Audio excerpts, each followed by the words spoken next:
Que pasa, everybody? Here we are! I don't know what I'm doing. I'm not a vlogger. What is this? I'm an economics teacher.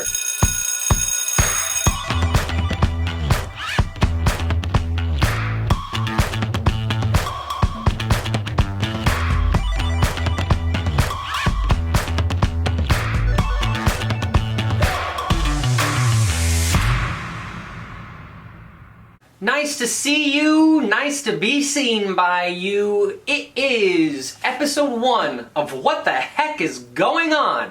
I've been talking to a lot of people, either students, my mother, friends, and in the midst of what's going on with coronavirus and all the stuff that's going on that's keeping people home, there's a lot of questions. And so what I thought maybe would be handy, is to try to answer some of those questions.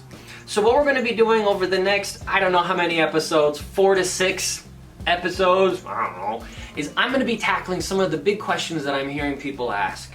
So first of all, today we're going to be answering the question of how exactly a health crisis from China has become an economic crisis in the United States.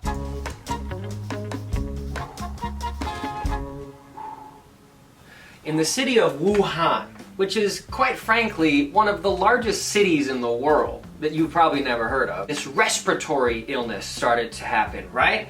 And it spreads from China to other countries around the world, including Iran, and eventually it makes its way into Europe, and before we know it, lo and behold, it hits the United States. It wasn't something that people took very seriously at first. That's a topic for episode 2. This episode, of course, is how does a health crisis turn into an economic crisis? Let's take a look at what an economy looks like on my dirty whiteboard. Basically, an economy is a system where there's people and there are businesses and there are other groups involved that we'll introduce later. But the basic way that an economy works is that people interact with businesses by working for them. And in return, of course, businesses then pay those people. And once they've earned money, now the people are going to take that money, they're going to go to businesses, and they're going to buy stuff, which is just payment, right? And in return, the businesses are going to give them products. Now, we have all kinds of other terms we could use. We could talk about private goods and services, but this is sort of the more straightforward terminology.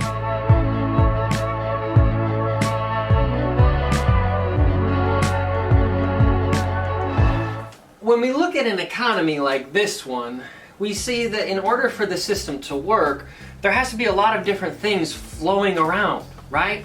It's not just money going around in circles, it's also people working. We call that labor. It's also products that are being produced and then handed over to customers. And when this is all flowing, when there's a lot of what we call economic activity, then the system is healthy. We've studied, if you've been in my class, we've studied things like economic indicators. And economic indicators, there's a few of them, right? We've talked about this. It can be anything from looking at the stock market. It can be the unemployment rate. We know that the unemployment rate keeps track of the people who are actively looking for jobs but unable to find them. If that's a high number, that's a bad sign that you've got a problem in your economy. We've talked about my personal favorite, GDP, or gross domestic product. It's gross. It is. And what that keeps track of is the productivity of businesses. How much stuff are they making? What are the products? And then we could talk about this thing called the inflation rate, which keeps track of course, prices and the value of money, which is important to know about when we think about how much we get paid for our work and how much we have to pay when we want to buy a product. So when an economy is functioning well, we know that these indicators are in a certain zone or they're going in the right direction. The problem, of course, is that when these things are not flowing, well, the economy breaks down. What if for some reason people aren't working for businesses anymore? You know, we would see that would result in higher unemployment. Well, then that means they're not going to be earning as much pay. Well, if they're not earning as much pay, they won't be able to go buy stuff.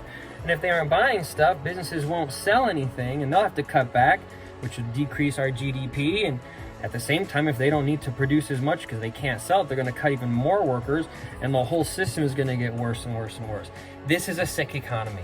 And every single time we get the economy sick, it happens for a different reason.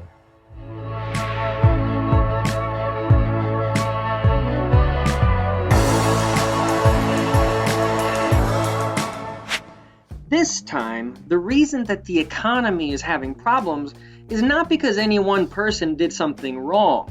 It's not because a war started and suddenly people are getting hurt. What's happening this time is essentially a natural disaster. The coronavirus has led our government to tell us to stay home, don't interact, practice social distancing. And so to encourage that, they have told restaurants to be closed. They've canceled sporting events and other gatherings and concerts and conventions. We don't even have school, for crying out loud. And so what this has done is it's essentially taken that normal activity that we would have with people going out and buying things and working and earning money and spending that money, and it's just frozen it all up. Frozen it all up. Frozen it all up? How bad? Well, pretty bad. Before this all began, the United States unemployment rate was at historically low numbers. We're talking 3.5, 3.6%. It's very, very good. But as of last week, March 21st, the number of unemployment claims, which is something where if you've lost your job, you can go to the local or state government and say, I'm unemployed, can I please have some assistance? You have to file some paperwork and make a claim.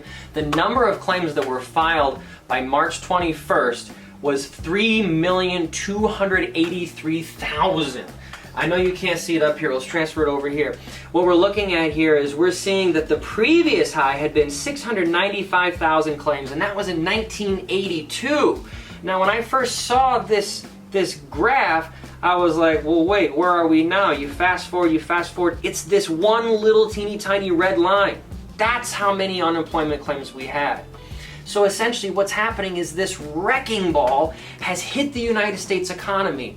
Businesses have been shut down, and if they're not going to be open to sell products to their customers, how can they afford to keep their workers? So we've seen mass unemployment happen so suddenly.